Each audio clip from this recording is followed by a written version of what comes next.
Welcome to Primetime MMA Fight Night 22, headlined by Naz versus Kart. I'll be your host, The Doctor. Joining me in the booth tonight, he will be the one and only Dirty Dave. Hello, everyone. Probably the most anticlimactic hello, everyone, we've got since probably starting this, I'd imagine, but that's beside the point. On the main event tonight, as you can see, we've got two well-versed fighters making themselves known within the GP on the PS side of Karts versus Ned. It's going to be a very interesting fight indeed. You know anything about either of them, Dave, since you hang around on both consoles? I've played Karts quite a bit. I would love to spar him, and I played Karts a lot in the lead up to esports. He really helped me improve my striking. I really think he's a good striker, and I hope to learn how to wrestle. I'm pretty impressed with Karts. I feel like he can be a top PlayStation player. I think he should have a role in the ESFL. Okay then. So it seems like in that case then we have Kart, who's a fairly well versed fighter, and Ned seems to be an underdog of sorts, and as we saw on the Xbox side, as underdogs are known, that doesn't really matter if you're an underdog, because you can really put up the upset. A couple of names to mention are AJS Pug and Keza against Trixie, in fact, on the Xbox side.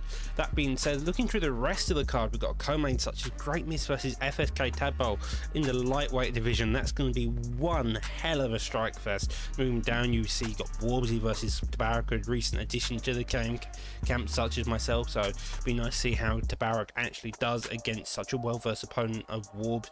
Got Magical Cloud again, you got the McGregor knockout, Satchmo Crazy Dragon, they've always been going at it. Grain, TMF Grain, I believe he's a recent addition to TMF, who again is looking to be good. A lot of this card is consistently new additions to camps, already recent additions who are making them, who are looking to make themselves known within the Xbox or PlayStation side. Dave, that's a good response. We always love it. Okay. An awkward silence. Gotta love it. That being said, though, we do have Holyfield versus Broomstick starting the day. Looking from the bottom of the prelims, we've got Dale Denton versus Optics as well. Voltage and Roy Jones should be an interesting fight. Both of them are fairly new to the scene when it comes to actual skill level, but that's never meant much when it comes to Primetime, as Bane quoted us, or quoted on a few occasions. Primetime has the Showtime guarantee or something along those lines. I'm not particularly sure. Sorry about that, I'm back. Always good, no worries. Moving on though, I think we should probably get into a fight, wouldn't you say now, since we've just been hanging around on this card. To begin with, we'll begin with Broomstick versus Holyfield in the light heavyweight division.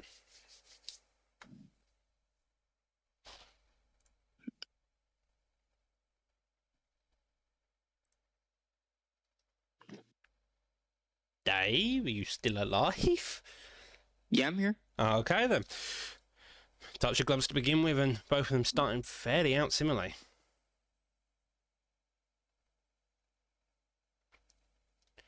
Jab straight seems to be the main play on both opponents, and a body shot fired by Broomstick to begin with. Yeah, I like that they're both going to the body. Do it early. You don't want to start going to the body too late. That really doesn't become an option.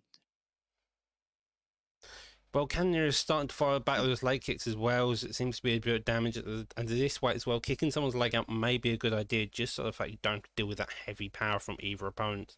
Someone like Johnson, someone like Cannon here, both will hit you in like one shot, and you risk getting carried very easily. Yeah, this Cannonier's playing the footsies. He's backing up. I really like that. You don't want to hit. You don't want to have to deal with that power. I think he's gonna. If he keeps playing like this, I think he'll have the advantage.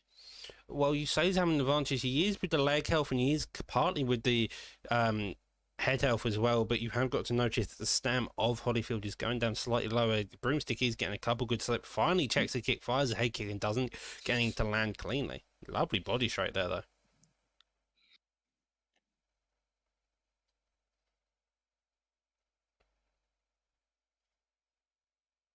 No leg kick there. You got to imagine that the leg kick is in retaliation to Broomstick, always making sure to slip off that center line just to get that straight down the middle. Yeah, I think he's starting to read him. Yep, he's throwing the straights now. I think to stop him from advancing. All you need to do a lot of the time is just pepper them. Just make sure to always have something out there just to measure that range, especially when Josh Johnson is the longer fighter. You can keep that distance and manage it, so you don't always have to pressure. He does clip on the lead hook, comes up top, and then starts putting on the pressure. That body kick sadly doesn't do any damage, and that being said, back forward. Another slip gets him countered, and Dibbs is starting to put on this pressure with Johnson. Oh yeah, he's starting to piece him up. It really is. That leg health now blinking. Broomstick force switch to the other stance, does switch back, and maybe he's looking to check the leg kicks, but instead Cannonier's still on to switch stance. An interesting fact, Dibbs just wanted to kick his legs out non-stop. He's just applying the pressure. He feel like he's always throwing something or setting up to throw something. Well, sometimes the best defense is offense. If you're always out there throwing something, even if it's just a jab, a straight. In the case of Broomstick, he's very much always on the back line. He's pushing this pressure on, and then when he's moving back, he's not firing anything in retaliation to make Dibbs question if he's wants to push or not. A body kick there and does get clipped with the right hook, digs over and an overhand narrowly misses. Yeah, I feel like there couldn't have been a better example of best defense's offense. Went to throw a body kick, he just came inside with an overhand, instant rock. Indeed, we did see the scorecards there at the end. 22 winner strikes, 2 Holyfield, a knockdown as well. You've got to imagine that Broomstick's going to have to really change up his game plan here. Maybe shoot a takedown, in fact. Both of them aren't very well versed in terms of grappling, so it is a fairly easy thing to do with nobody really having the outright advantage, such as Cannonier versus Johnson. Yeah, sometimes when you're losing, you gotta try and you lose that first round. It becomes such a huge disadvantage. Land on people is usually the best way to get the later rounds, so that might end up have to be the game plan. As you would know from being such an adverse wrestler within the game scene, as you did wrestle Hammer for about 3 rounds straight. It's interesting to note, though, that again, the leg kicks are coming straight back out, that jab straight as well. Every time Cannon is coming in, that jab is making sure to pop itself out. Yeah, I love it. He's using it to find the range. He's just sitting there popping them, and then he throws a leg kick. That slip straight has been handing, but with the way this game works, sometimes slip straight isn't what you need. You need more. You need bigger, longer combos. And with Anthony Joshua, you have the cardio advantage, and you could just grow those combos. The risk is of course, getting the counter, such as a pullback.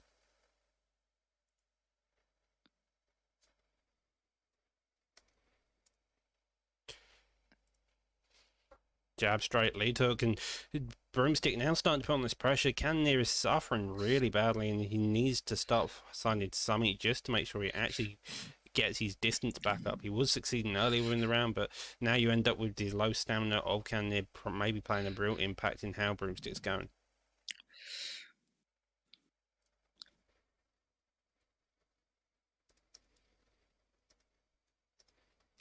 Yeah, Broomstick's really backing him up to the cage. Broomstick backs him all the way up. He can throw some bio straights. If he gets like one rock off that body, then it's gonna be very hard for Holyfield to survive the rest of this.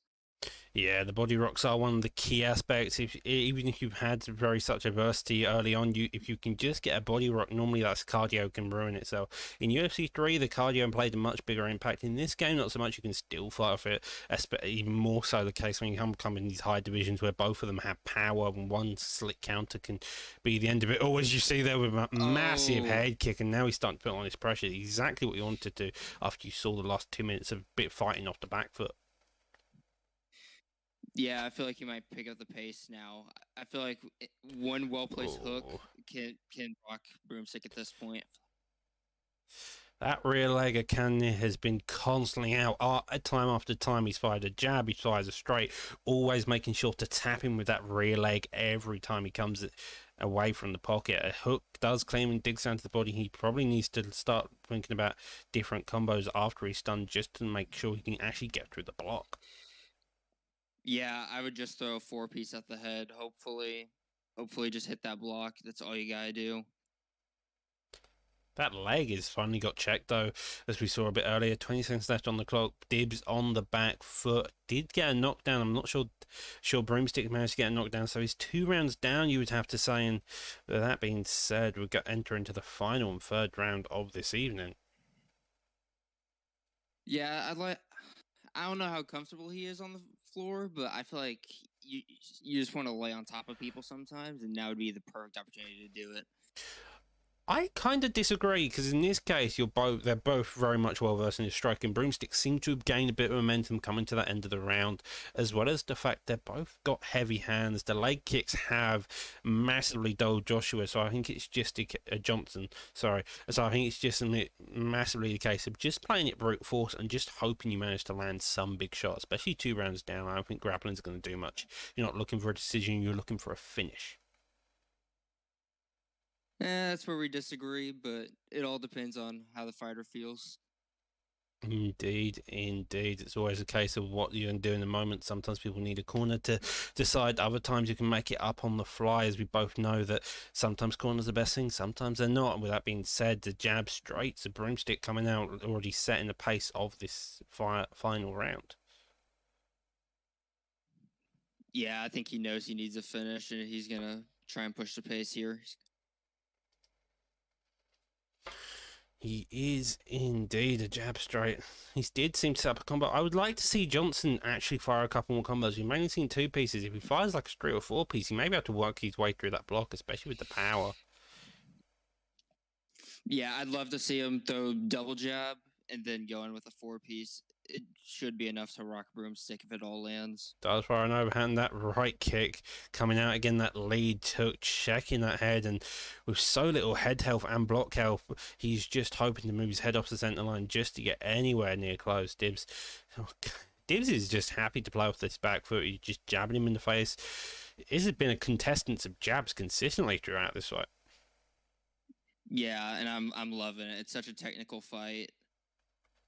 It's exactly what you like to see. Technical fighting. We did see a knee elbow there. Commentary cursed through and through. A knee to the head. A front kick follows.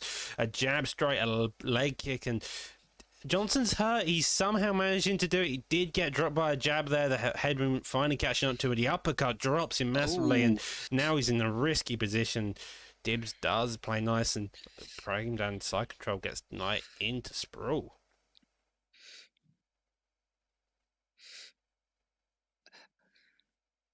I don't know why he unpostured in side control. I really feel like he should have went for the finish there. Is probably one punch lands and that was over. Either way, though, Broomstick does get the clean get up there from the half guard position. 1:20 left on the clock, and the jab already just coming out constantly. It's a nice idea from Broomstick trying to get that slip straight, but as you can see, Dibbs just has a better straight by the scenes of it. Ali took a leg kick again, and both of them still going at it, whilst Johnson's head health is blinking like a madman. Yeah, I don't. This fight is not far from being over. If he does it again. It's not far from being over within either Broomstick getting a KO or the 35 seconds left on the clock. Dibbs could easily get a finish. Does he want to risk it to the judges? The most inconsistent and bad games we've consistently said are the judges, and comes into Statgard looking to rain heavy ground and pound. This is a really nice job here. That block stayed tight though. That was very impressive defense to survive that. I did not think he'd be able to. Yeah, it was a very impressive job indeed. With that being said, though, we come down into this 3rd final round and we let the judges decide. Yeah, I feel like it's safe to say Holyfield won that. Yeah, I think it would be also safe to say, and he did. Lovely job by both opponents. Broomstick coming in, but sadly couldn't get the dub. Dibbs coming in and taking it over with the leg kicks, I think, were the mainstay of that fight.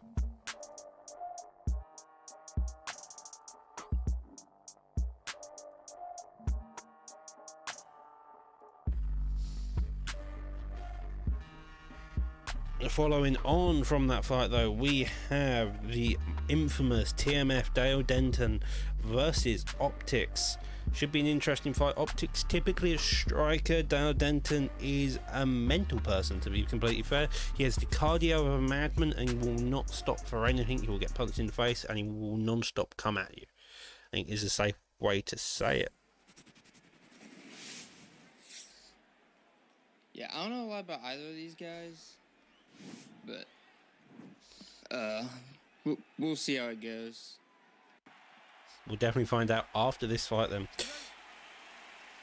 Dan Mergliata in as the ref for this fight.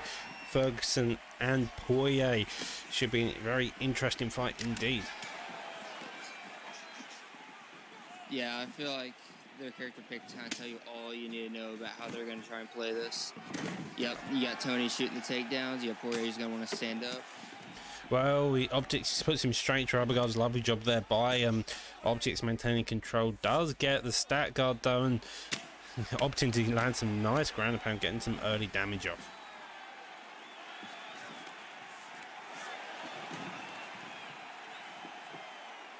Does flip him into the half guard, the full guard now. You have got to remember both of them do have rubber. He does get up though, so evidently he doesn't want to be on top nor on bottom, but he's happy to be there if he has to. Pulls back, lovely counter elbow there, and Poirier definitely seeming like the more cleaner striker during this fight. Yeah, that's what you gotta expect for someone who would pick Poirier against Tony. You know that Tony's gonna wrestle, Poirier's gonna want to stand, and you can expect that this entire fight. Well, again, looking at Dale, Dale isn't typically a grappler. He's more of a striker in most cases. So and the Ferguson pick is normally used at the fact he's a cardio king and a mental man with that cardio for the fact he won't die. As you can already see, Ferguson having a better gas tank so far. Does get flying knee in the face, the classic Dale strike, and an uppercut lands in between.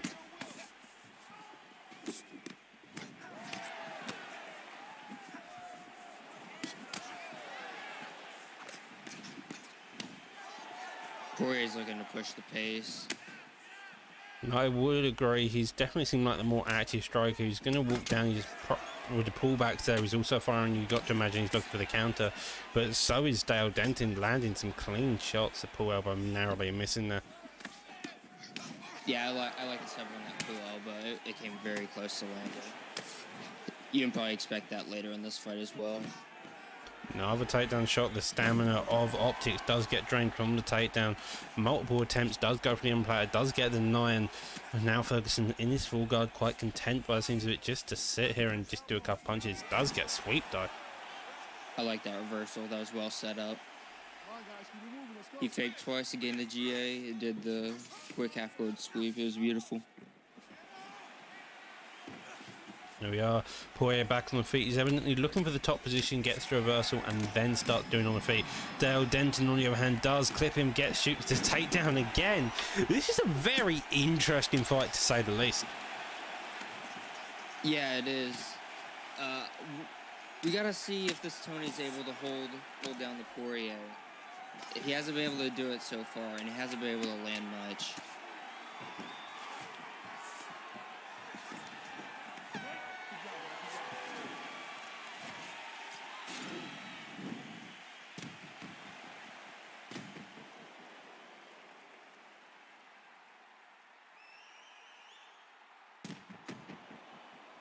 Lovely job there with the knockdown and just managing to secure the round after it seemed like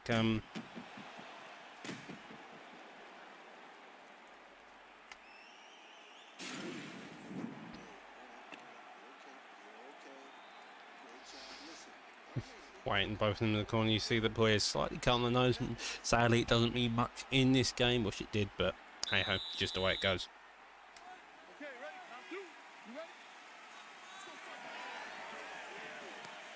Touch of gloves. Poirier does have the stam deafness. Luckily it's only a 3-round fight, so it's not too bad. I say that, I've just noticed it's 5 round. Hopefully it doesn't go past 3. Yeah, that would be a huge problem if it does. Indeed. Body kick there does. He leans away from it as well, so takes even more damage. Yeah, Poirier's losing a lot of stamina. A wild 4-piece, couple of Yeah. shots missing, and that's just a deadly thing to do. And both of them playing back and forth battles. Poirier's playing the game where he's hoping that he can do enough damage to where the stamina doesn't matter. Yeah, well, it's an interesting game, especially noting that the head health of Dale is a lot better. That was a great drop right there. I don't like how he's following up when he's got Poirier hurt though. He hurts Poirier and then he shoots a single leg or he punches. Oh, that's exactly what you need as Poirier. His stam is low, he starts spraying down shots. He's got to be wary of the reversal. As I say that.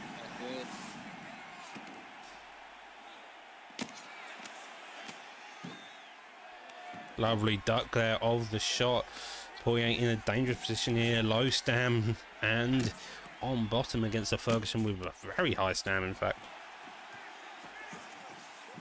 Yeah, this stamina could become a problem if one of those 3 pieces or 4 pieces ends up getting slipped or pulled. Nearly takes a rear hook there. Another rear hook, straight down the middle. Optics' main issue so far is just him. He's throwing the 4-piece, but he can't work out his range. If he's going to throw 4 pieces, he needs to make sure he lands. If he doesn't, he needs to do it again. Lovely job slipping off the centre line. We've seen a lot of slipping so far. It seems to be the mainstay of tonight's card. And as you see that, Poirier starts putting on his pressure now. Yeah, I thought it was going to be over right there. So he's throwing some great combos on the feet, and he's catching them every time.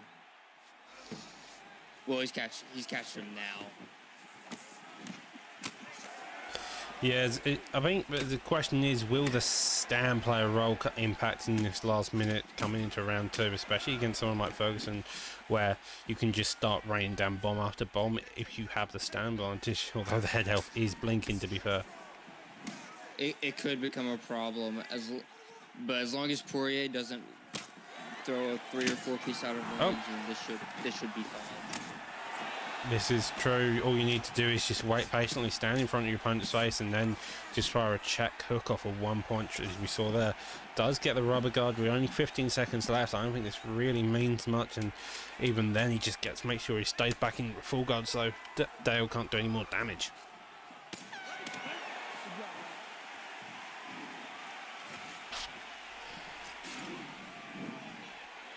Three knockdowns to 1, 2 stuns in the favour of Poirier. That's going to be a very interesting second round, for saying how even the first was, especially with Dale getting the knockdown. So it's 1-1 apiece coming to this third round. We say third round, they do have another 2, but hopefully it doesn't go that far if so.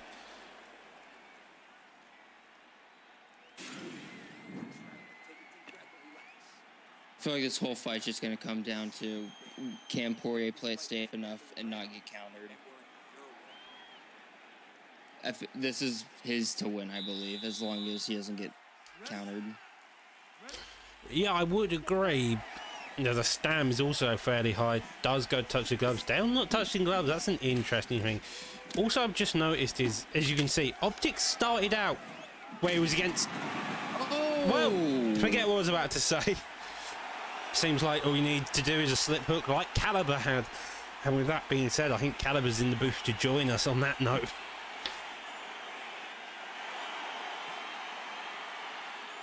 Yeah, beautiful slip hook right there. Gets Tony out of there. Optics is doing well with the pressure. Maybe work on the accuracy a bit, but other than that, beautiful. Always a fun night of fights. So far we've seen a lot of slipping from all opponents, making sure to keep their head off the centre line. Will this continue coming into this next fight? You're not particularly sure.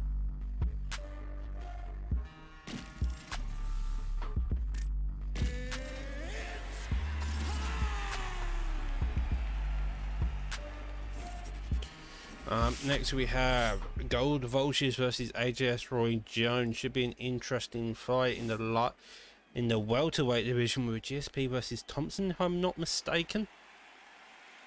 Yeah, I think that's what I saw too. Me and Voltage used to spar quite a bit a while back. I used to help him practice his takedown defense. Well, I don't think we'll see I don't think him that's being gonna matter. defending any Yeah. I was about to say, lovely kicks by both opponents here. Front kick does attempt to jab straight. He's holding Wonderboy against the black line, but with Wonderboy, him being against the black line, I don't think it really matters just because of that footwork. GSP has some great footwork as well. He has 94 with the skirmisher perk, so he's got 99 footwork moving backwards.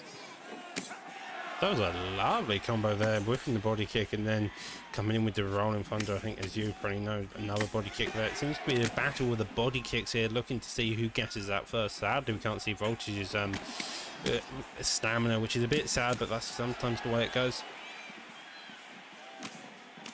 If I'm Yes. the Wonder Boy player here, oh sorry. Yeah, sometimes that's what happens. UFC 4 has a glitch where competitive HUD is on sometimes, even though you don't want it on.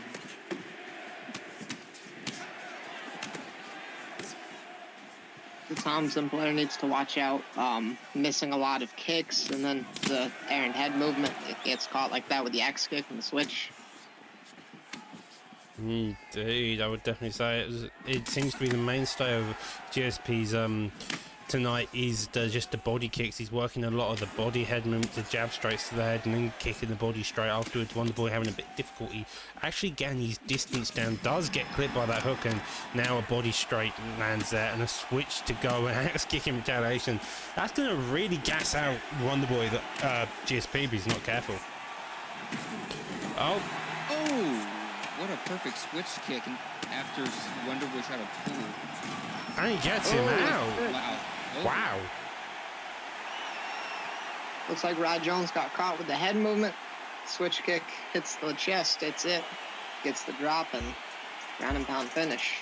That was actually a mistake from Rod Jones.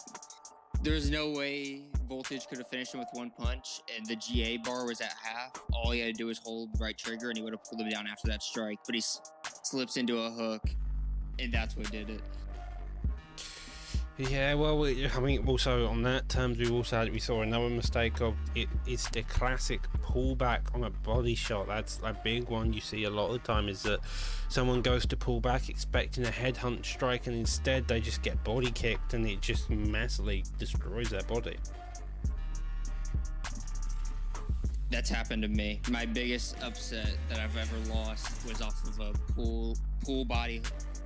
I pulled my opponent through a body roundhouse, and it just flashed me 2 minutes into the fight in RFC.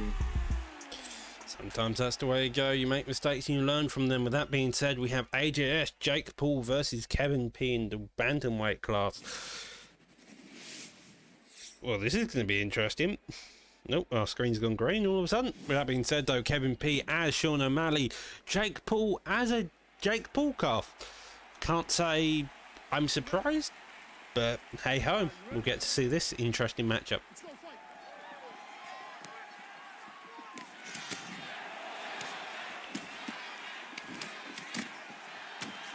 Jake Paul coming out fairly aggressively, starting a body kick, a jab straight down the middle. Does counter the straight of Kevin P, a body slip hook as well, and does go for a lower slip body hook. Denies the takedown of O'Malley shooting the takedown. Interesting fact. Gets taken down himself, and so far this seems to be Jake Paul's entire fight. Yeah, this has to be the worst situation that O'Malley could have been in. Everything seems to have went wrong with O'Malley in about 5 seconds. Does get another deny there, and Jake Paul now just working his body, goes up top, gets denied again. Could pull a gill if he wanted to, instead goes to his backside, and 3 minutes 40 left on the clock. That's a lot of time to work. Yeah, it is. I think you should just control him here. Don't really worry about damage. You're already winning the round. And only take damage if your opponent gives it to you. I would agree. Yeah, with 3 minutes left, you can maybe work a submission from backside, try to take the back. Or from here, just land good ground and pound shots. Yeah, Yeah, I indeed. like that. He didn't overthrow. He threw a couple so he wouldn't get reversed, and then he unpostured. That was nice. Indeed, that body health got stunned. You saw him have low stamina. Lovely Major Lund out of there getting cleared.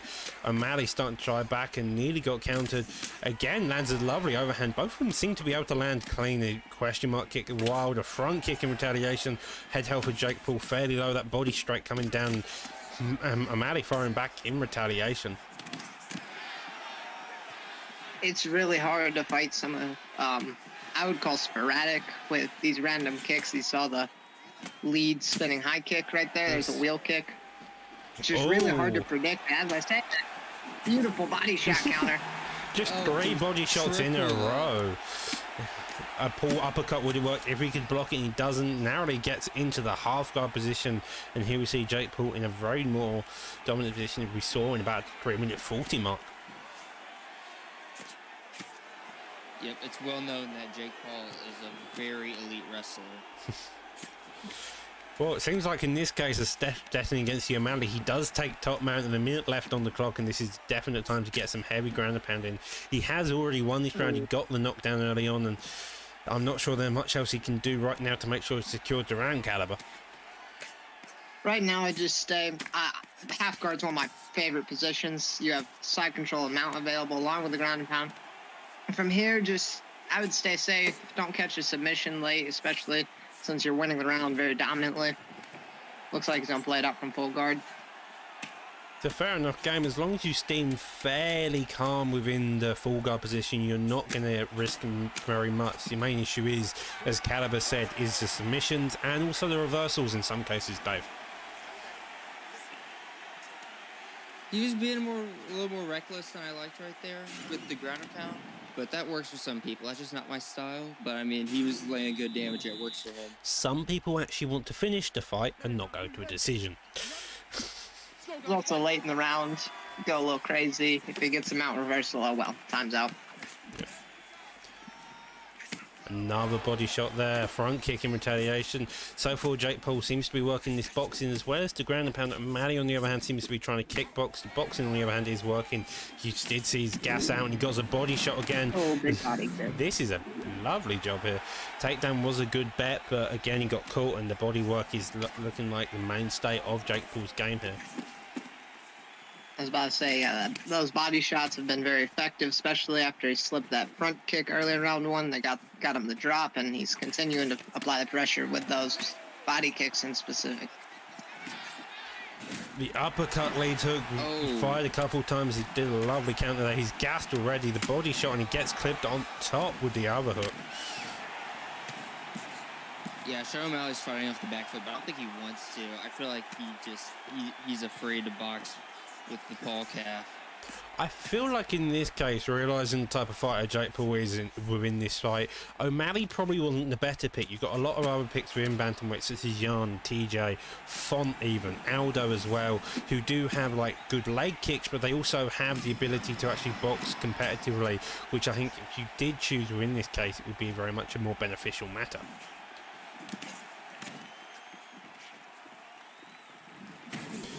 That uppercut slipped again. A beautiful slip uppercut.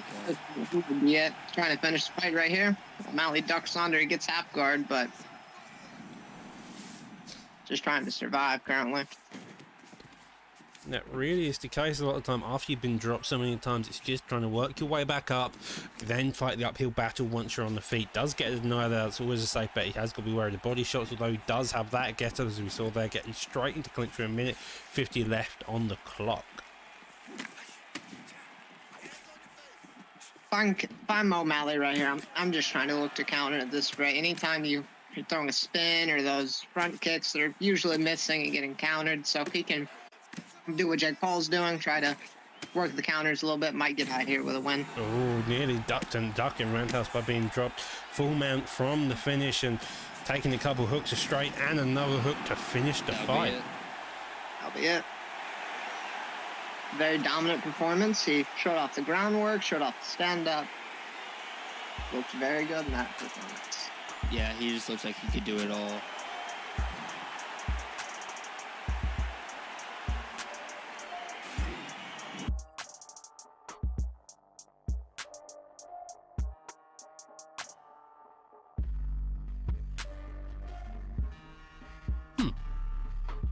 slight technical issues. We do have a fight on the card, which I believe I'm currently unable to play, so unable to see. So with that being said, we'll skip that one of Doomslayer versus Don't Wrestle Me. It will come back to that, or we'll have to work something else down later down the line.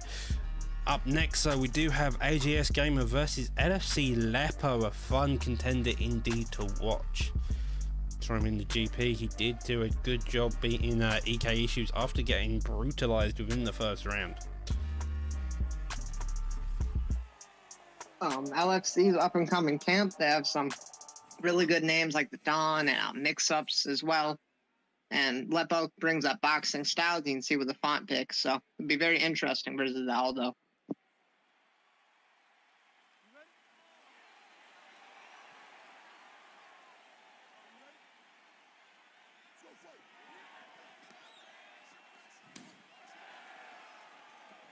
Already throwing the leg kicks, even against an Aldo.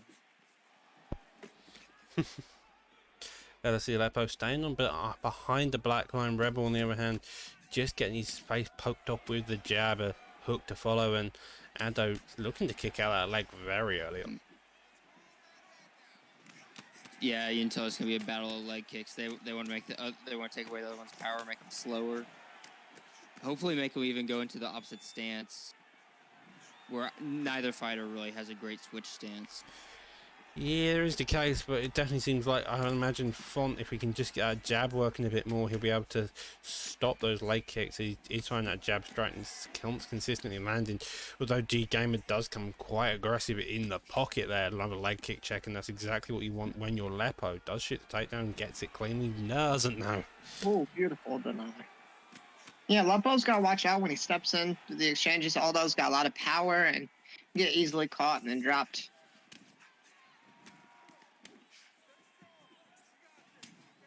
A lot of power from both sides. The leg kicks again playing the major factor, will probably be both the power. If Font keeps getting his leg kicked out, it's going to have difficulty actually landing any hard shots. Aldo whiffing the question mark kick, that's going to do some big damage. The uppercut clips him on the double, and now starts getting this pressure put on. That length of Font is just been a major play within this fight.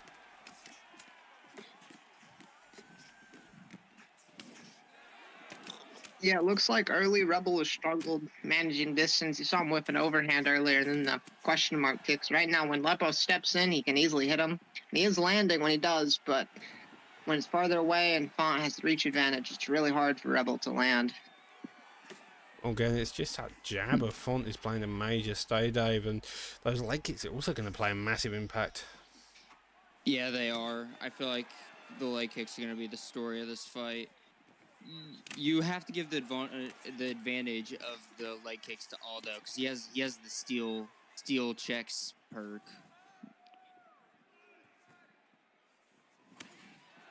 Another leg kick fired back, a minute left, and it seems like they're coming with a leg kick and then they start firing in the pocket, so it's an interesting case of Oh, great combo. Caught him with the rear hook and the lead uppercut. Lepo's hurt. Narrowly avoids getting the finish, gets top mount right there after getting dropped, and goes for an armbar. Interesting to say the least. Does get denied. That would have been a good attempt right there. Instead, ends up in this ground pound position.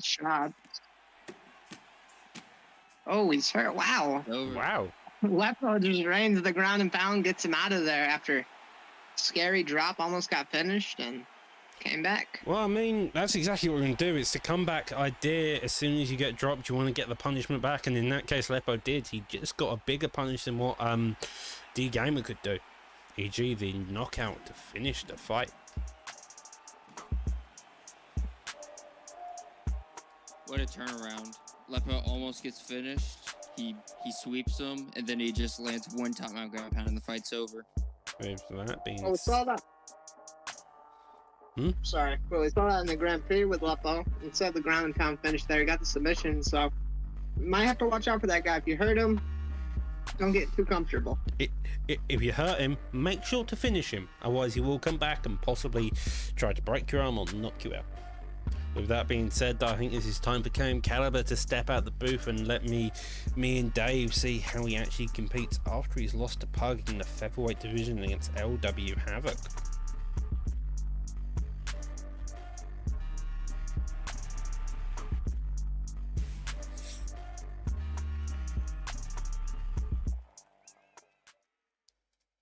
And here we go in the featherweight division. LW Havoc versus KM Caliber. Havoc as Pettis, Caliber versus Aldo. An interesting pick to say the least, especially in saying that he doesn't have the classic submission style that Caliber really does like, it seems like.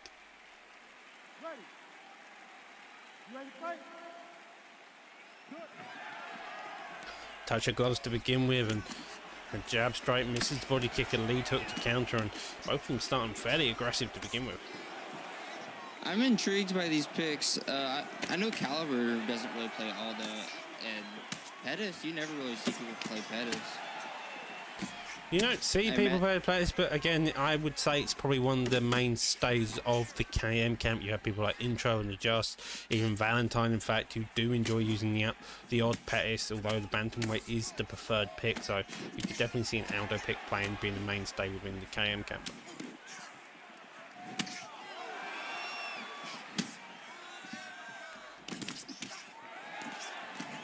Both of them making... Go ahead, Dave. They're both being kind of reckless with their kicks. I feel like if one of them just waits for a counter and throws a hook off of it, then they can get a drop off. Front kick there, lovely counter. Flying knee from a single leg fake. That's definitely a KM Caliber combo, making sure to stay mental.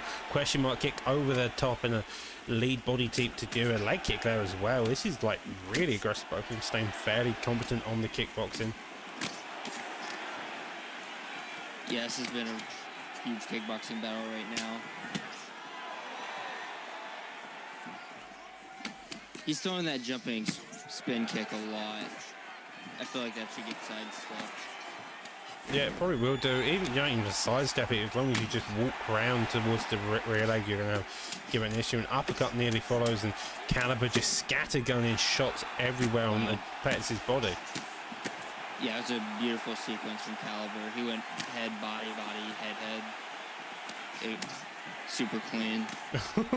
A showtime kick out of nowhere, and a minute 50 left on the clock does get blocked, and now Caliber's starting to put on this pressure again. This seems to be the main thing with Pettis, is that he's always on the back foot so far.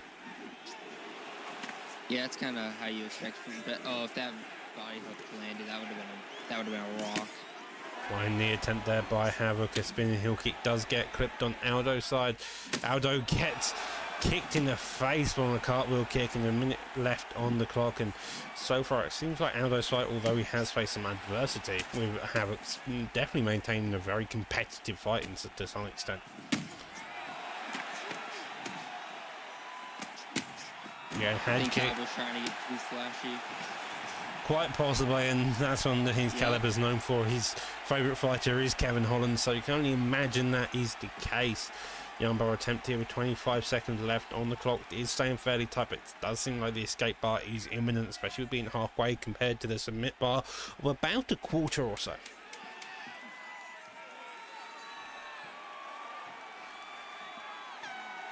That was a great round from Caliber.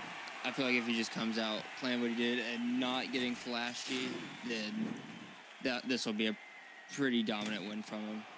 I mean, you say dominant, we just saw the stats. It was fairly competitive on the significant strikes, 20 plus each way. So it definitely means that in some way Aldo is hurt to some extent, 21 to 25 in the favour of Aldo. Although, again, the rocks and knockdowns definitely play a major impact in someone's head health. Oh, a tadpole. Caught him. Yeah, I think we saw that from Tadpole back in the last fight night against Steve with the spin head kick. He did manage to get the kick, and Havoc didn't. A jab straight there, a switch to the body, and Aldo misses with his jab. Oh, caught the leg kick. You want Caliber on top of you. Caliber's really good at holding you down. Just working with what he's got. Yeah, but it is Caliber who will put out any type of thing. He may see a couple arm triangles. You're lucky, sadly, not from this position since it is banned. Does get this arm trap into the bottom half guard, goes to the fake sprawl, doesn't get it. Does get it this time around, and 3 minutes 40 left on the clock. He's in a position to get up, but knowing Caliber, he does get denied like that. Goes for a giddy as well. Yeah, this is surprising. You don't see many people go for this. The Well- only people who can really pull off the sub from what I've seen are like the sub specialists. Well, it's an effective sub. Even if you don't get it, you can normally get yourself into top mount, and that's a dominant position. It's a lot better than sprawl. You do risk the position of getting stuck in bottom, but I think it's worth the risk if you have the sub advantage like Caliber does right He now. did. Yeah, he just got the top mount. Oh, my bad. Half guard. It's a really weird stage. You do have one stage where you're in the top mount, and then the next stage is half guard. And in that case, he did get to the last stage. But that being said, he does get denied down. This is risky. Cal could start raining down some heavy ground and pound instead, just looking at peppery space build at G8.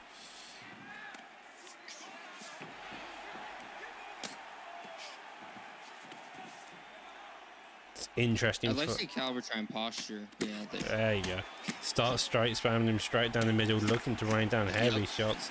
Lovely job there by Havoc, narrowly avoiding the very last second. He could half stam, and you can imagine Havoc's got to pull out something. He's got to dig deep and start to look for something really big up once he gets back on the feet. yeah, for sure. He's gonna be looking for one of those kickboxing combos, like the lead roundhouse, spinning side kick to the head, but rocked immediately. Well, I think instead of Pettis looking for kick combos, it seems like Aldo's just come out. He's heard what you said and wants to start trying to kickbox the ever living daylights at poor Pettis here. Pettis is hurt on the back foot, looking for a counter of some type. Minute 40 left on the clock, and it's going into a risky position now. Oh, he almost sidestepped that kick. He was so close. I think fight probably would have been over if that happened. Cartwheel kick again in the very last round. It seems like that is Caliber's kryptonite for tonight, and gets a trip at the very end. 3 seconds left, and that is the end to round 2. Yeah, Caliber's just cruising right now. He's getting caught with a little bit on the feet, but he still has great health stats. Unless something major happens, he gets caught by something, he should be fine. I would agree with that sentiment here. We see a touch of gloves win round 3. A spinning heel kick, a body shot to follow, another body shot there with the flying kick. A lead head kick. Does look like he's trying to miss it on purpose. Body kick, a body kick in return. Both of them staying far. Great combo, great That was a combo. lovely combo with his ground and pound. And will he get the finish? He does. That was a beautiful sequence.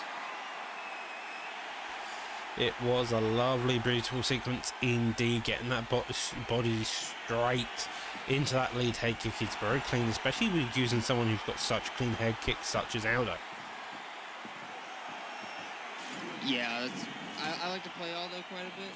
I even have Aldo as my picture on Discord.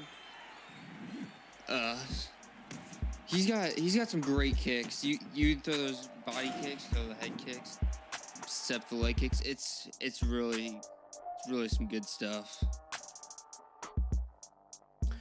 It really is fun. Good job on Havoc though. With the Pettis pick, he did look quite good. He did get the lead head kick miss into the spinning heel kick as well, which is also quite impressive. With that being said, I think Caliber's going to join us back in the booth after that fight, and we move on to the featured prelim of the night of TMF Grains versus AJSK Fired. I'm back. And Fired, I've played Fired. He's very good, especially in close, and I think he went with McGregor here, which would I think he actually really went help his Poirier. strengths. Or he went Poirier. Yeah. Same thing. Good pressure boxer in this game, especially at lightweight. Yeah, that is the case. Poirier's probably the more adept pick at lightweight. McGregor is still good, and we see Grains already coming out, looking to work that body very heavily. Overhand there misses, and a lead hook to check.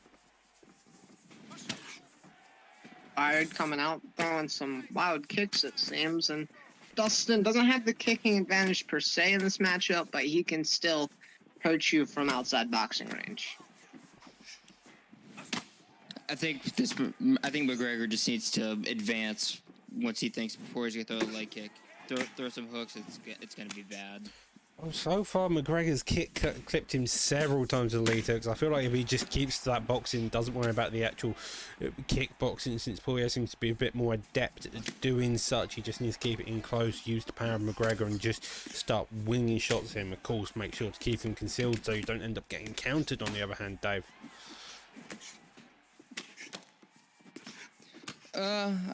Yeah, I'd agree with that.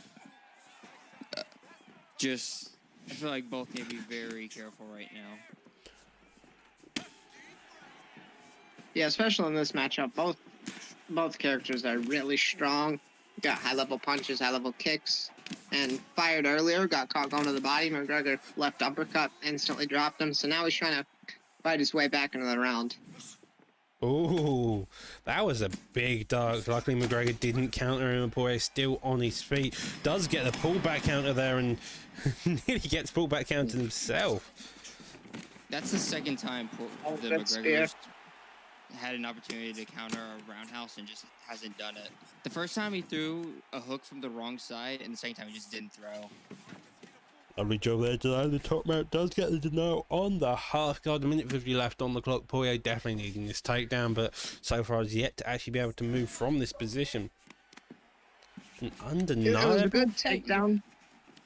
Oh no, he does take down. Got spear animation as I say that Connor gets the back, but now he can work his way back to his feet.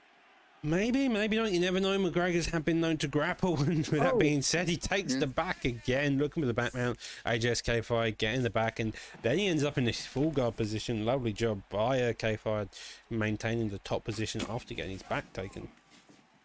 Yeah, I think he caught him off guard with that momentum transition. Yeah, if I'm fired here, no work from, half guard's perfect here. Just try to work around and pound you. Probably not going to win the round with this, but, oh man, he let him up, but 30 seconds left. Oh. I just be careful. Oh, that's not what you want to end it. A head kick follows. Poirier's head health is definitely suffering. You can tell who's had the better shots this round purely by the fact that Poirier's head health is having a bit of difficulty body kicking retaliation, but I don't think that's going to do much when McGregor's already so far ahead. Does go for the lead elbow and a body kick to follow suit to finish the round. Yeah, it's a frustrating way to end, especially after you got him down, he kind of reversed you, you got back on top, he got up, and then immediately rocks you to the left. If I'm Poirier here, your one bright spot in that round is the leg health. His lead leg kind of hurts, so maybe attack that coming into the second. I do agree. That being said, though, he ends up on his back now. This is exactly where you want to be with your Poirier. He does get to deny, though, on top mount. Kind of seemed a bit cracked with his denials. Again, the full guard and sweeps over into the half guard, and Grain's now on top. I think he's realized that even though he's McGregor, he has an advantage in the wrestling, and he wants to take advantage of this. Nice to half guard Poirier on low stand. McGregor happy to stay here. He's got the full GA all of a sudden. It seems like he's constantly building it, but Poirier does manage the top position caliber. Oh, and lets him up right there from full mount. So I think Grains has gotten confident on the ground, especially since he has Connor, realizing, as I said, big rock.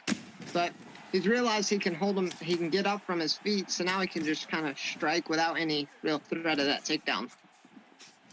Indeed, he does seem a bit unused to Connor. One of the main things you do see when someone's unused to Connor is that very much a wild coming forward strikes you see with those lead hook strike, because a lot of Connors who are used to Connor as a character normally plant on those strikes just to make sure you get the power and they come out a bit faster. In this case, Connor is very much leading forward.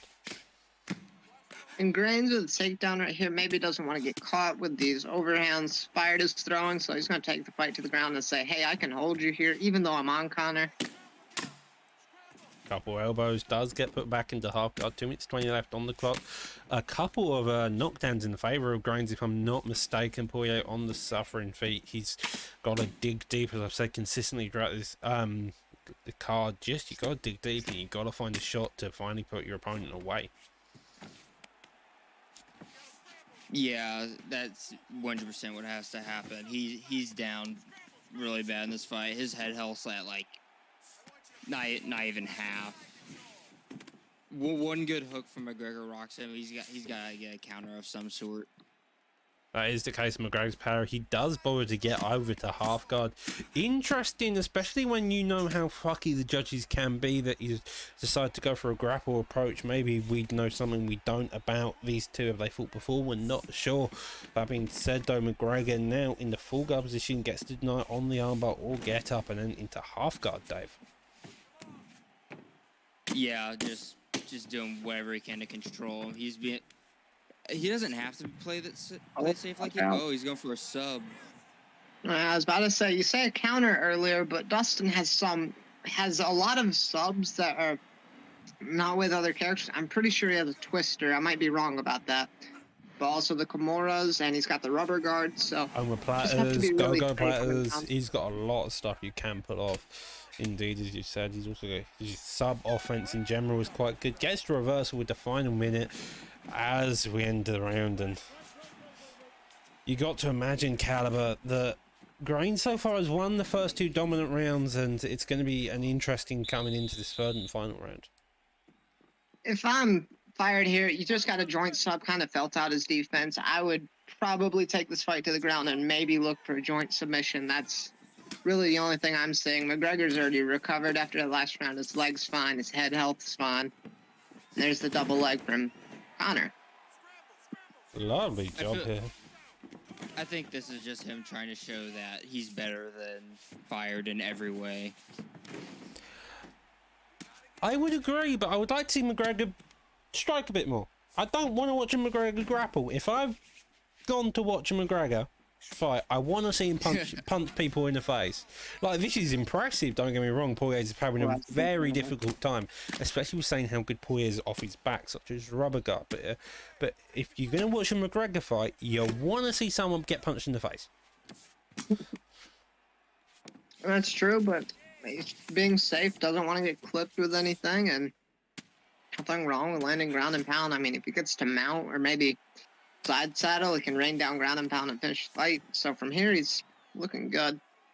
This is true. Maybe he's a bit uncertain with his actual grappling. We did see a couple counters early on. He could go to top mount here instead. He just neglects to go to the body, getting up, blocks down a bit more, punching a couple more shots. There's 3 minutes left on the clock to work. It's a dangerous position. Denies to Kimura, gets a reverse though, and now Poirier can maybe start working to actually look for some main shots. Yeah, half the round left. Oh, when Conor gives up his back, this could get interesting. He's going to take the back. I'm pretty sure Dustin has this armbar right here. Oh, he's going to go for the choke. Okay. Okay. He let go of it, so yeah, he let go of it. Foul. No harm, no foul. It's fair enough. It's a bit weird, but we continue. Make sure that submission is banned just to go over the rules. So if you do it, you may end up getting DQ'd. But McGregor clearly not happy about getting rear naked chokes and now starts punching him in the face. Yeah. Grain's walking him down right now, has him against the cage, looking for that kill shot. Oh, that's straight landing down, digs down to that body. Stun, another shot comes in, taunts him. Clearly that rear naked choke has awakened something we haven't seen all night from this McGregor. Digs down to the body and makes sure he's bleeding. Oh, and he did the bobblehead glitch. And that's dominated him on the ground for round 2 and a little bit of round 1, and in round 3 he got up and just showed, hey, also a striker, and comes out, does beautiful body hooks, one of McGregor's best tools, and TKO right there.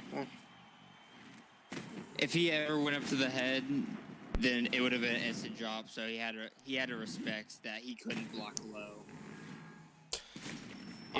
It was in a lose-lose situation. Right there. Yeah, he was in a lose-lose situation, but you do have a couple options.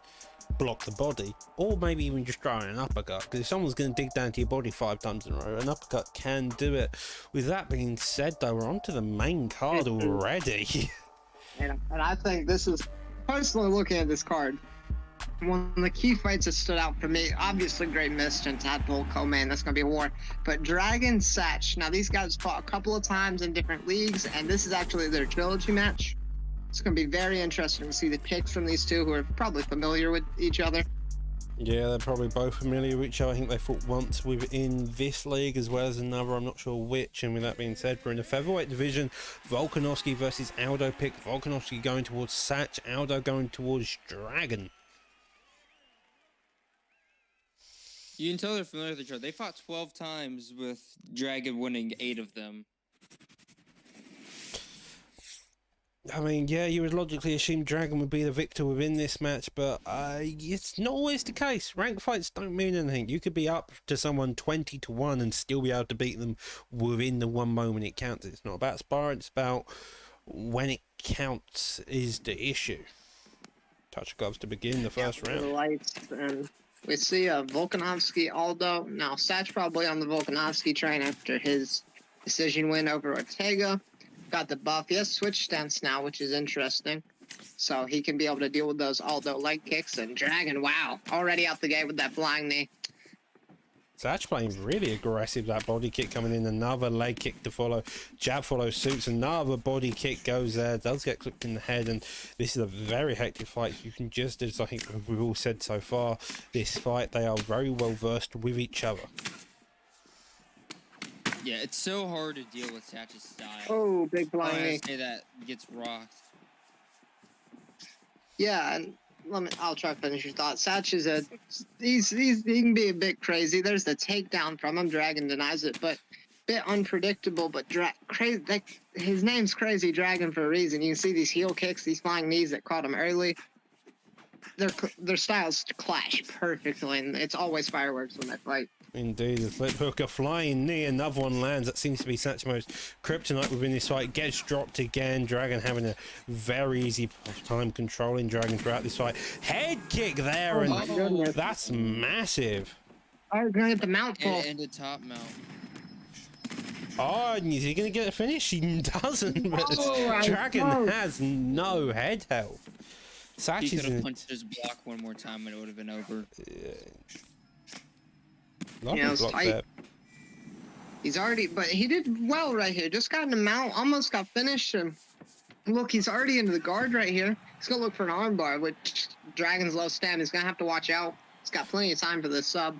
There's plenty of Yeah. time to stamp, fairly similar to 2 minutes left. You have probably be able to slam from this position, doesn't get it, and now the escape bar's fairly high, the submit bar's also fairly high, so it's going to be a very close one, I feel like.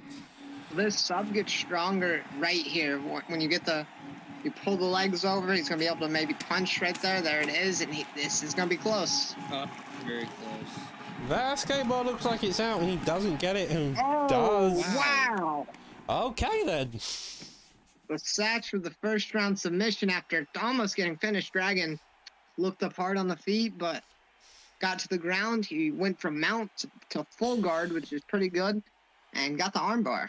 Satchmo was the case of you dig deep after getting dropped and you come back and get the finish. In this case, it was breaking Aldo's arm.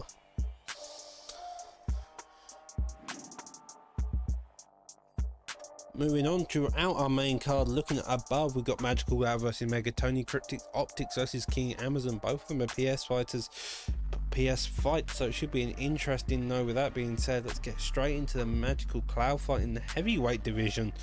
First heavyweight fight of this evening. It's bound to be a banger of a fight just because it's the heavyweight and both have power as all hell. Heavyweight's one of my favorite divisions. Most people don't like them.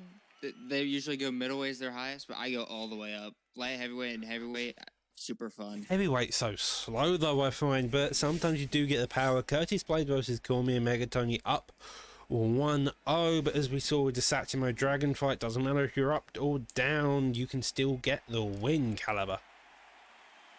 Yeah, and we have a Cormier versus, I think that was a Curtis Blades. Blades coming off of win in real life, and he got a buff for that. But DC's very strong. I'm pretty sure he's a 5-star in this weight class after an update previous. No, I believe so. I think he is. Head kick there, a takedown follows suit. Very well done, but Double. he does get stuffed by Blades, and now Blades starts kneeing that vulnerable body of Cormier. Yeah, those are 3 nasty knees. His body health's already taken a chunk. And that's one of the weak spots in DC. His character is very strong. He's got good takedowns. He's even decent off his back, but that body health is the one glaring weakness in his character, along with the reach.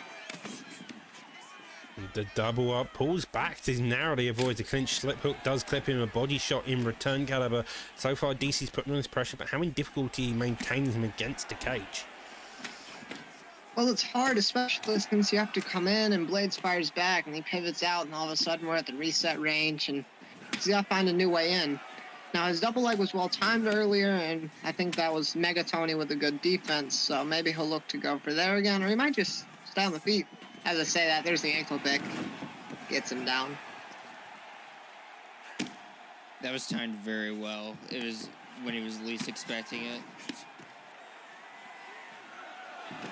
Oh, and there's a transition you don't see every day. Side control reversal. That's a transition, to be honest, I've completely forgot about existed, just due to you don't see it very often. 2 minutes left on the clock, great time to work, no major damage done on the feet, so anybody who does get good control time on here and gets a couple heavy shots from the ground and pound can play a massive impact into the fight, into the end in this round. And this is Cormier's game, getting on top, landing some ground and pound, moving to mount or side control, and really just controlling your opponent, make them kind of just like, man, I don't want to be on the ground anymore. Can you please let me up? Indeed, Cormier now starting to rain down shots. Could have got the transition to mount, decides not to, does fake the arm triangle in a minute 30 left on the clock. So far, Blades having a bit of difficulty getting anything going off his back. His elbow in, but again, the elbows don't do the same damage as a Blades elbows do in real life. This Cormier isn't really doing much work here, although I do think he's winning the round. He's not really building GA in the guards. He's just he's doing a punch and he's waiting on Blades to transition. So Blades just builds GA and moves. He should be able to get up. Does go for the arm triangle, 20 seconds left on the clock, probably just wants to test out the waters, does ditch it. Probably would go for a posture up, maybe instead just builds GA instead, gets the denying. 8 seconds left on the clock, probably just looking down to rain some shots, trying to get a bit of ground and pound significant strikes to finish off the round. Caliber, who would you say won that round? I don't, and that's a good question, because early Curtis Blades, I think that's Megatoni, worked the body, he got that takedown to 9, ripped knees into Cormier's rib cage, but look at the striking numbers. Cormier kind of leading it, and Blades is actually more landed. So we'll see how the damage looks coming out in the second round. Well, it was 6 to 10 significant strikes on the scorecards, as well as 2 minutes control time within terms of Cormier. So I'd probably aim it towards Cormier personally. But as you said, the damage he did do very early on can play a major part. Both of them pulling back on each other, nobody really committing to a counter, Dave. Yeah, they're just sitting there and they want to. Oh, that's a big shot there. Getting the body stunned straight off the back. And as Cormier pulled, we saw it early on within the Gold Vultures fight, that you don't want to pull a body kick, otherwise your body will go to shit, pretty much.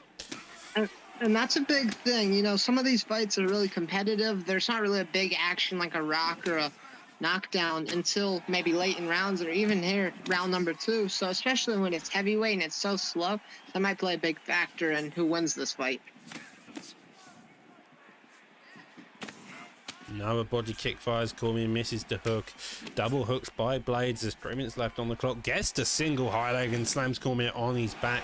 Be interesting to see how Cormier copes being on his back, since we saw how he is on top but not on the bottom game. And the bottom game is normally different to the top, Dave. Oh, it's way different. On the bottom, we were trying to prevent damage, and he gets a sweep. Yeah, but on the bottom, you're trying to prevent damage or get up, and on top, you're trying to work your way into the positions where you can do something. That being said, well, Cormier forgive me if I'm wrong. Sorry. Forgive me if I'm wrong, but I'm pretty sure Megatoni has been the person to take this fight to the ground. I'm pretty sure last round he had the ankle pick, if I'm not forgetting. And then that time with the high crotch single, and now here he is on the bottom trying to not get knocked out. Yeah, no, I think you are correct there. So far, It's been the case, Megatoni taking it down, and then Cormier just working with the takedown. He doesn't have to work for the takedown himself. It's Blades doing it, being confident on the ground. As you see here, goes to the single leg and gets him straight on his ass. I don't know about the decision. Cormier showed if he gets on top, he's going to keep you there. So just don't know about the decision to maybe take this fight to the ground again, especially after he rocked him earlier. Yeah, it's an odd decision. Maybe he's a grappler at heart, and so he feels a bit uncomfortable in striking, and so, for at least from his perspective, it looks like he's winning the grappling. But that being said, 50 seconds left on the clock. Cormier gets to get up, and now his back is against the cage.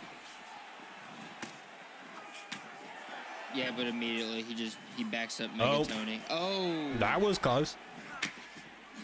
And that's really unfortunate. Wrong shot. That's a big thing in this game. Shot selection and through the rear hook instead of the lead hook. That's probably going to be a knockout, especially since it was a heavyweight. Ducks under, lead hook counter, doesn't land. A head kick leans into it. That was an interesting last 50 seconds around both of them. Probably getting a bit frustrated and just wanting to land some hard and heavy shots. So for me here, it's probably 1-1. You're gonna need to have something big. Maybe another body rock like that we saw, or Cormier maybe takes the fight down early and holds him there for the round. But big round coming up. Jab straight follows straight down the middle. With Blades having such a good jab straight, a level 2 jab and a level 2 straight, it does mean that if you land them back to back, they've got a lovely hit stun on your own. Cormier does also have the same, so it's a case if you can get the jab established, you're good. But that rear hook finally lands to Cormier and digs down to that body, another body shot, and the body held fairly low. Does miss the clinch and knee in retaliation, and it's a back and forth fight within the first minute of the last round. I like the decision. He gets ahead in the round and immediately goes to wrestle. And there's the I don't know. You just got rocked. You just got hurt. You're gonna go for the takedown. I mean, must feel confident in his ground and pound, but He's got a good takedown defense as well. confident. That's the weird part. Yeah, his takedown defense has been really good. Definitely interesting decision. He kept it on the feet since the beginning. Maybe he'd be winning. Does get the body, the knee slipped, and then a jab straight down the middle. A head kick fires. If you're Blade, you wouldn't be firing those head kicks off. Maybe I'm not. Maybe you know something we don't. Well, Blades has caught him a few times. You look at that body health. I mean, maybe he ducks a head kick, goes to the body. I mean, one counter can quickly change this fight.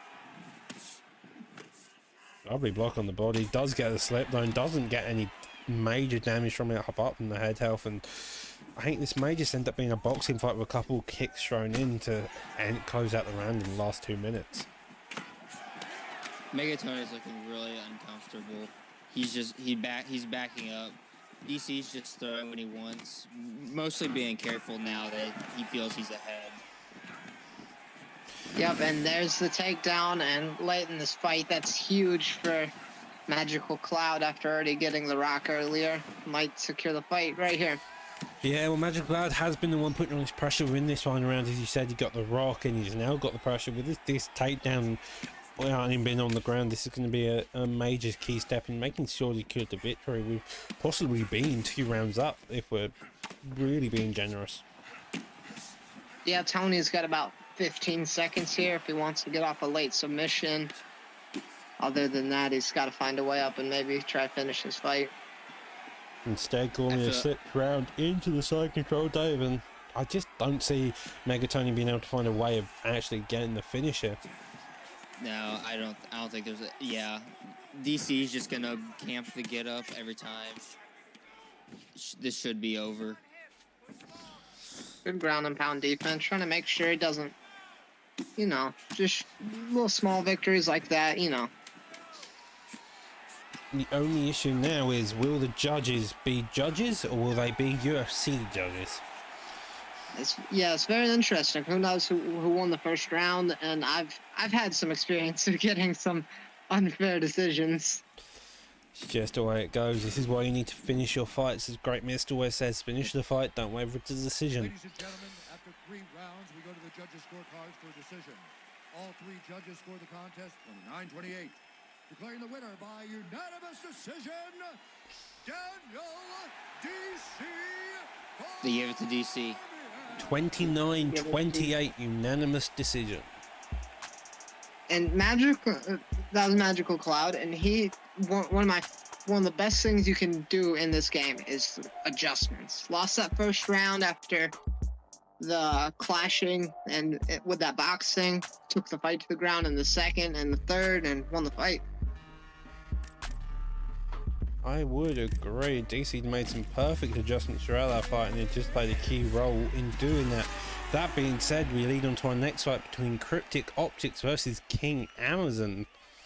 Should be an interesting one in the welterweight division. You got a lot of striking picks, got a lot of grapplers, so it's going to be a mix-up of possibly both if we're uncertain. Ooh, that's a nice matchup.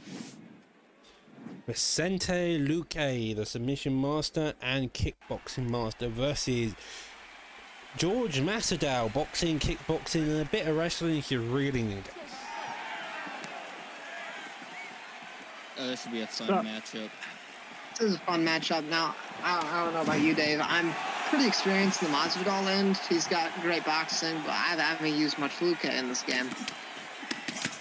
Luque's got some great leg kicks. I like to use those. Oh, wow. He doesn't need a leg kick. Oh, He gets a just drop. needs an overhand. Massive drop there, putting on his pressure. That heavy ground and pound. Yeah, this might be it. Oh, my goodness. Wow.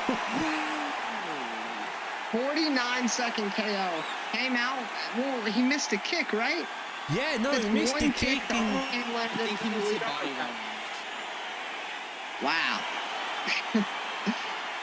Well, that Cryptic happened. That was... That's the best way to win a fight. You come in, make one counter, make a good read. Look, the body hook landed. That probably affected the stamina on the way down. He got stunned. He blocked the body at the very end after he got the Yeah. overhand when he was hurt, and he just got killed from it. And that's a bad tendency for some players, including myself. You get hurt and you're just overthinking and think, oh, he's going to go to the body. Nope, he's going to go right where he hurt you. And Cryptic Optics, super fast KO. Be on the lookout for that guy. What was that, PS4, right? Yeah, on the PS side, we got Magical Cloud as well, who just fought before him as Cormier. Maybe the idea that maybe those two match up in the Have you future. heard the one about the Immortal Lord? And an interesting match. Tabarak versus Warsby, and this is what weight class is this? In the bantamweight division. Interesting. It's an interesting one. You got a lot of good picks here. You got Yan, you got TJ, you got Aldo, you got Aljo if you really want to use him. You got Font. Did I mention Dillashaw? You got Sanhagen as well. You got Pedro. Assunção, he get bored. Cody, if you want to mess about with him and just try and knock someone's head off. A lot of really good picks, you got to admit. I can speak on Tabsaf, but Dave, do you know anything about Warsby here? I know he's your campmate, so might help out a little bit. I'm gonna be honest. Me and Warbsy haven't fought in a very long time. It's been like months.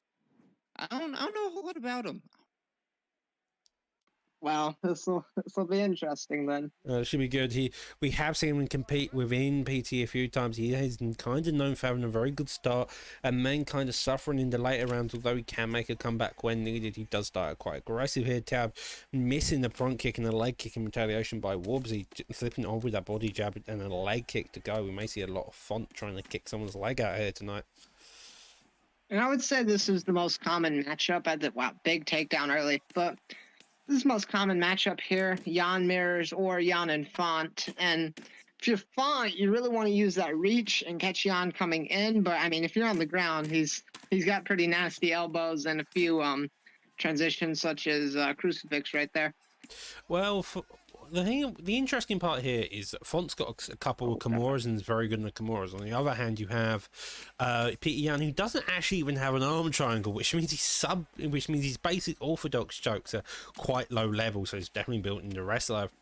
A lead body kick there, and here we are just with Warbsy circling around, just peppering the block and face of Peter Yan, faking to come into the pocket. That double jab is probably going to become one of the mainstays throughout this fight. And this is the high-paced fight. Sorry, Dave. It's fine. I expect Tabarak to try and get this down to the ground as soon as he can, because he had a lot of success for them to only be on the ground for about 30 seconds. Yeah, that's true. And also, you got to watch out for Jan. I'm pretty sure has the power advantage in this matchup. So, Warsby coming in, you can catch him like that. That lead hook stuck through the guard. Well, it would be nice to see Warbsy come back to use those leg kicks as well, to be fair. He did start using them very early on, and he seemed to have gone away with him. Again, we see that single leg get him, the same single leg get him down to the floor in kind of the same position. 2 minutes left on the clock, and it's a very long time for him to work Caliber. A lot of time to work, 2 minutes, and I would say he's won the round so far. Just landing a little bit more and a little bit of the cleaner shots, and wow, lets him up right there. Gotta be careful with the straights from half and full guard. You can get flipped, and your opponent can get up. I think as we all come to a conclusion here, Dave, if you're Warbsy, you need to make some adjustments, but what does he need to make? He seems to be using all the correct tools of font, but it seems kind of not working for him currently.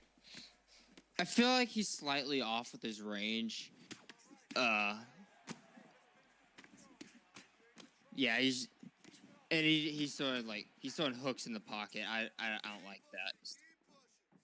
Where else are you meant to throw hooks exactly? Yeah. Okay. I need to correct the wording. I don't like. Well, with that being said, though, either way, Font just narrowly got Tabarak shot a takedown, then narrowly avoids it, a clinch attempt there. Warbsy taking Tabarak down with the last 10 seconds. I think he probably secured the round just from that random blitz at the end after he made it through Tabarak's block at the very end. That being said, though, right there. But Warbsy did at the end there. That's what I like doing when I'm on Font, especially got that Piotr Jan perks, for example. I'm pretty sure he has Bulldog, so we can reduce his block and back him to the cage and make sure I'm the one dictating the fight. It becomes a lot easier to find your range and land. well, with that being said, we mentioned perks like Bulldog. We should also mention the Force and Nature perk on Peter Yan with that chin health. As soon as he gets the head health advantage, he's going to get a better chin, and that's not something to dismiss, especially when you're fighting someone with the power of Yan. Lovely lead hook there onto sidestep. Well, Font has it as well, so that's what makes this matchup in specific so interesting, is that you might have one player work the body, you might have one player just go for the head, and Tabarak with a beautiful slam. He got him down early like last round. Let's see if he can hold the side control. Does get the on top mount, clearly looking for it. Gets to get up again. That seems to be Tabarak's portal. Maybe he's pre-denying the up transition, so Tabarak's just hadn't.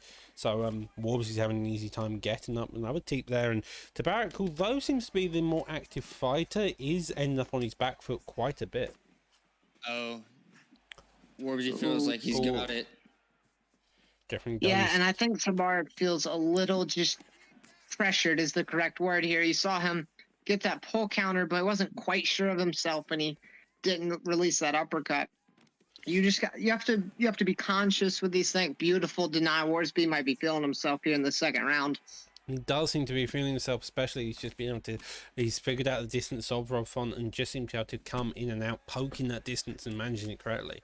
That being said, though, Yan isn't suffering too bad on the cardio, head health, or body, and so he's completely viable. Gets a lovely takedown. Very interesting.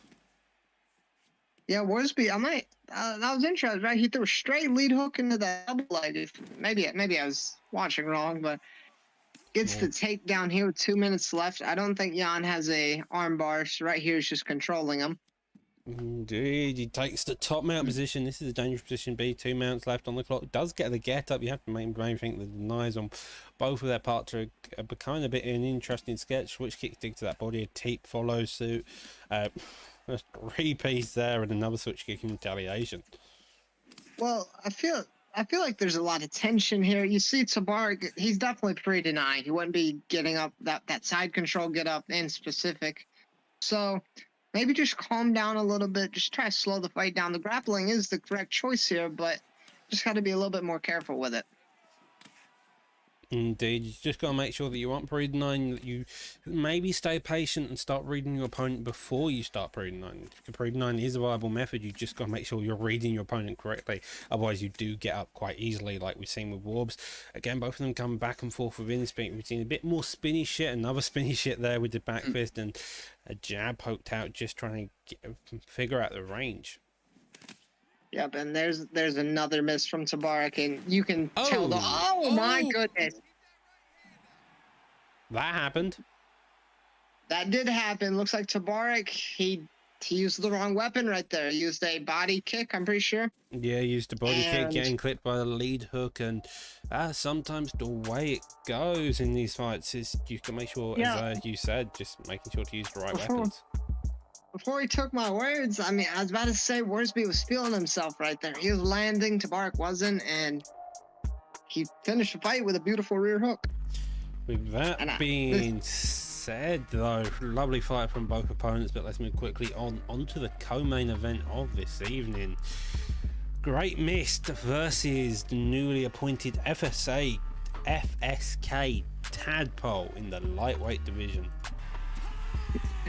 And Mist is, when you see Great Mist on a card, that is must watch. It's almost at a level of Bang Bang where someone will definitely go to sleep in this fight. So If be it, very interesting. if he doesn't sleep someone, he will get slept. There's no two ways about it. I once tried to corner Mist, and it was nearly impossible because of he just wanted to get up. He didn't want to go to decision. He wanted to finish the guy. Every single time. He's a nutcase when it comes to finishing. If he doesn't get a finish, he's going to be sad. And Dave, what do you think about these picks? I mean, an Anthony Pettis, you don't see it every day, and especially Eddie Alvarez, the Underground King. So, bit of an odd matchup. Neither of these picks surprise me. Yeah, I was going Tadpole's played Pettis before, and Alvarez is one of his favorite characters. I'm going to say, they may not be regular picks for the general show, but it's Mist. Mist is an Alvarez user. He's used through UFC 3 and come over and still used him now. Tadpole, who's never shied away from Pettis. He used Pettis in his last fight against Apoye, and he ended up kicking the head out of Steve with a lovely counter. There we go with the uppercuts of Mist finally coming out, the leg kicks as well. Mist, his main game is to kick your leg out, work the body, and then come up top with a head kick straight afterwards. On the other hand, Tadpole is looking more to kickbox you and just poke you until you die eventually. Yeah, this is a really rough matchup inside for Pettis. I mean, don't have the power, don't have the combination. So if you're Tadpole, you might look for some of these push kicks. He's already thrown the jumping spinning roundhouse. So there's the lead front kick. Maybe even clinch. That's a good option here. But you just got to Ooh. watch those uppercuts. Yeah, indeed, both of them getting the uppercut flying knee attempt there. It does narrowly avoid it, gets flipped over, doesn't get the heel kick instead, and both staying fairly good on the cardio. You've got to remember that Alvarez has like a 94, 96 recovery, so even if he does hurt him in between rounds, you've got to make sure that you do enough damage so when he does recover, he's still hurt pretty much. Yeah, I And don't Tad- like. Sorry, like you go. seeing Tadpole do this. I'd like to see him back up, let Mist walk into him, throw some teeps, some side kicks, keep him away. I don't like that he's brawling. Well, Yeah. it's not brawling per se because he is using these weapons. You saw that that oblique kick earlier, which is actually a great weapon to use. But Tadpole, he seems stoic in the pocket right here. He's not feeling too pressured. He's defending well and then countering. Yeah, no, but I think I agree with what Dave was saying is when you're fighting Mist, you don't want to be in that pocket. Mist's main game is for you to be in that pocket. If you're there and you're there to get hit, you're gonna get hit because Mist can find a shot. In best case scenario, is you're in and out that pocket. That's exactly what you want. You want to make sure he ends up gas. It's kind of the main game when it comes to it. Work that body, work it slow, make sure you don't get countered. Does get a lovely counter there. The head kick narrowly avoids him with 40 seconds left on the clock. It's a really close fight. Yeah, and Tadpole, you can tell in the health, he's got a little bit more head health, but that body is kind of cause for concern as well as the leg, especially after one round. Looks like Mist is going to sit against the cage. That's not really the usual for him. Interesting proposition. With that being said, though, that's the end of round one. Both of them are fairly contrived in what they're doing. Mist aiming for the leg kicks, Tadpole to get the body stun. Both of them working the body and the head, scattergunning across the board. You're seeing some lovely combos. I'm not really sure what we're expecting to see across this second round, Dave. Yeah, although Tadpole's hurt, Mist is not far behind him. Like, Oh, man. he got the recovery from the last round. Oh, big drop. We got the recovery from the last round. Gester, a reversal there. Lovely no. job. Yeah. by Tadpole. And Miz- Denies the mount. That's a lovely job You- there. Yeah, you can expect for Eddie Alvarez to recover between rounds. On the And Mist had perfect ground and pound defense. He posted the hook, slipped, and now he's got the back. So usually he'd probably get up right here, but he might look to slow the fight down. Yeah, sometimes that's okay. Well, the interesting matter of the thing is, as you mentioned, with the damage done by the opponents, Mist has done a lot more body work, whilst Tadpole, on the other hand, has done a lot more head work. You can see it with the stats: a low body health for Tadpole, a low head health, but not as low as Tadpole's body, as you can tell. When 3 minutes left on the clock, this is going to be a back and forth fight. A flying knee attempt there, a body teep just to probably get some distance, and a body kick to follow suit in counter, uppercuts to a lead hook and a slip just to clip him, a knee caught and another body shot in retaliation caliber. Tadpole's got to make an adjustment right here. I think my biggest thing would be going to southpaw. I said that I know that opens up the body kick, but Mist is pressuring a lot. That'll take away his mainly that lead hook to the body. He throws it right there. So maybe swap to southpaw. That also gets rid of your leg damage. Yeah, it does. The body kick is seem to be a Oh my major play, goodness. but again, as you mentioned, if you make Miss more like you're at body kick, maybe you can just get a counter win. Boxing range, slip hook there, clips him. No real knee strain particularly. Maybe Miss should go for a couple of knees, just try to get that main body stone. 1-2 straight down the middle and another straight there. Pushed on the push kicker, 2-touch, and he digs to that body. Uppercut coming, looking for this finish and gets the drop there. Lovely job there by Miss. Tadpole works his way up, but that was a good shot selection by Mist. He countered to the body, and usually someone after that rear body hook will go with the lead hook to the body as well. He actually led with a lead uppercut that hurt Tadpole up high as well. Yeah, Tadpole's health is almost at the point of no return. I feel like if he gets hurt one more time to the body, he's not going to be able to deal with this. Well, I think it's already got to that point where Mist is so good on the cardio, and knowing that that doesn't that's help matters right, either. No. And 30 seconds left on the clock, another body shot there. This is going to be a risky one. Slip hook, and 20 seconds left on the clock. The recovery of Mist probably is going to kick in coming to this round. Another slip hook gets him there, and Tadpole's kind of on the back foot, just looking for one big counter if he can finally get it. Yeah, well, Tad was worrying me there late. I mean, you lost the round. You just have to live with that. So I was thinking maybe back up a little bit and recover and try to. We'll see how this looks. I'm pretty sure Alvarez has a recharger as well. So I don't even know who's winning this fight, honestly. So it'll be interesting to see the game plans for both guys. I agree. I think Mist is winning though. He had a I think Tadpole won the first, actually, since he got the bodies run, and then Mist took it back with that one. A head kick there, and he's already started to put it. Gets a knockdown as well. The head health now in the point of no return. The knees, the uppercuts, just everything for Tad is going in. He's back in against him. Fader, flying knee, uppercut, and now into the clinch. No. Wow, he didn't get the mount pull right there. Oh, he got Now he finally gets the mount. Starting to rain still down. not out, though. How did he survive that? I am not particularly sure. The Willer Tadpole when you can't beat him down. This is why he hasn't turned into a frog yet.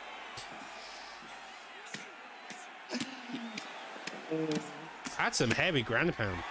Well, Oh my, yep. that's not a Imagine position you it. see Mist finish very often. Let's be fair. That is not. That's a risky position, though. Your head health's hurt. If someone tees off on you like that, especially Mist had plenty of stamina to do so, and he got him out of there. Mist did a lovely job working the bodies, then came up top afterwards, and Tadpole just couldn't work that head down quick enough in time, especially with like the recovery stat of Eddie, the chin health, and it's just the general health stats out does make it really difficult to get any type of finish on the way. With that being said, though, on that awesome fight we just had against two great strikers, we are on to the final fight of this evening. It is the main event of Fight Night 22 of Ned versus Karts. And Dave, do you have anything for these players? I personally don't have a PlayStation, but I know you competed on the esports for ESFL over the summer, so maybe you sparred a couple of these guys. I don't believe I've ever played Ned. I have played with cards. He was quite quite good in the striking. He helped me improve for esports, and I helped him wrestle. He's never really got quite to the point of wrestling, but he improved quite a bit as well. Both of them 2-1. Ned getting a win, his last win on Fight Night 21. He did go up against Kratz in the GP though, on a loss, so this is an early rematch, so it's going to be interesting to see these two compete within this setting. What were the picks for the Grand Prix? Because, you know, it not- depends. I'm not actually particularly sure. I can't remember off the top of my head. I think it was middleweight. It may have been an Izzy versus Whittaker rematch. An Izzy match with Karts coming out and just looking really clean. With that being said, though, couple pull elbows back in one another and both playing aggressive. Karts is being very reckless right now. He's whiffed 2 slip straight overhands and spinning side kick to the body. Another switch kick though. Both of them working that body really early. The chin health as well going down. Cuts looks like he's already had the stamina deficit, but with 3 minutes left on the clock, that can already change quite quickly. And you can tell both of these guys just love getting in the pocket and slinging leather. I mean, look where they're at right now. 3 minutes left in the round. Both have been tagged with some pretty good shots. Karts has landed an elbow, and Ned has landed his fair share of shots as well. He's got to stop throwing that lead overhand. He's going to gas himself out quickly. I mean, well, his GT set, his PSN says it always big balls Neds. He's going to stand in that pocket and he's going to look to swing and bang with you by the seams of it. And so far he's stuck to that overhand clipping, starts putting on his pressure, ducks under and a flying knee in return. And just from that one sequence of stamina evened out, that hurt Ned's stamina a lot. Oh, big duck. Threw the wrong hook there, but still a bunch of damage, especially since Force of Nature is in the play for both of these guys. Each shot landed is just another advantage to have over the other. Well, so far it seems like Karts is the one more hurt. His general body health and body health seems to be lower. Ned also having the better luck with just landing the cleaner strikes. Does get the drop there, and this is massive win the first round. Yeah, especially with this 5-round fight. Oh, man, you got to block those uppercuts. Can't watch out for those knees. Same situation as last fight. He's going to pull him out. Doesn't get the finish, but very good round for Ned, especially since 5-round fight.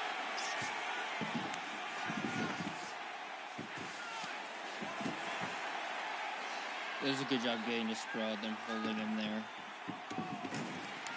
Holds him there for the moment. Going to work his way back up, take the back. Drag him down. Looks like Ned just, I think he wants to secure the round. I'm sorry. Yeah, I got confused. Oh, yeah, I see what you mean. I was about to say that it's a fair game plan, but I did also realise myself that it is, in fact, Karts just staying patient. He is slightly gassed. He's more hurt, so coming into the second round, he's got to play a big catch-up game. Dave, you can imagine he's got to dig deep and come back, as we've seen countless times throughout the last primetime fights. He's got to dig real deep, especially against a character with Force of Nature. It can be very hard to hurt Masvidal once you get the health disadvantage.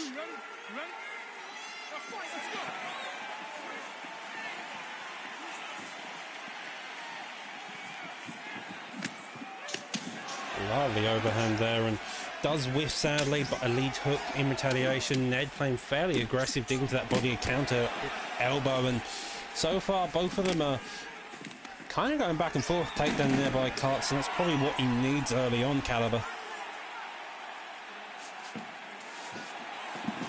Massive reversal there, and elbows leaning down, another deny, and this seems to be, both of them are going back and forth. Ned now on top though, so maybe the takedown wasn't the best ability.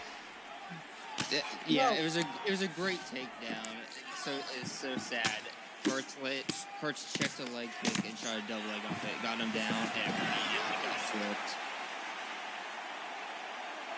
I think both guys right now are trying to just figure out what they're doing on the ground, and it looks like Ned slips out, but Hurts might look to take this fight to the ground again. It's not often you see the momentum reversal. Wow, beautiful. He pulls the elbow. Hurts him to the body. Karts is out, though. definitely having issues though. Like compared to the last fight, I think it was the Izzy Adesanya versus Whitaker match in which Karts came out and looked really clean with Izzy. It was an interesting matchup. This is a completely different thing we've seen from there. Digging down low, he's just trying to find one shot to land. Karts is very much on the defense. When he is stunned, it's very effective. It seems like. Yeah, that elbow. It's sneaky. Ned's thrown it in a couple of times, and every time he throws it, it's always landing and it's always hurting Karts. Yeah, when Karts is going to Oh, big drop. And he gets the finish. Oh, It's the finish. Karts is gonna quit out, but Ned just looked on point. Karts tried to come out, tried to pressure him, didn't really work, and Ned just shows, hey, when it comes to boxing, I'm gonna beat you. yeah, it seems like it. So Karts had a really difficult first round. He tried to stay alive in that second, but that head help just couldn't stay alive. That being said, this has been Fight Night 22. We've had Great Miss versus Tadpole have a slugfest. Warbsy make a comeback against Barak. Optics coming out with a mental KO. Magical Cloud looking like really good with a DC. Satchmo pulling off a comeback against Crazy Dragon. Any other fights that have standed out to you two throughout this entire card? That Optics win, it's crazy when you fight someone that's very good on the feet and you make that one mistake and beautiful overhand landed. That stood out to me the most. I think the Miss fight really impressed me. Against someone like Tadpole to come out that strong and perform that way the whole fight, I think Miss might have a chance of it winning the title eventually. Okay, yeah, I do agree with that opinion. With that being said, though, that's us from the Primetime Commentary booth. This has been PT Fight Night 22. I've been your host, The Doctor. Joining me in the booth has been EK Dirty Dave and KM Caliber. With that being said, I believe we should be raiding straight after this, so stick around for that and have a good night.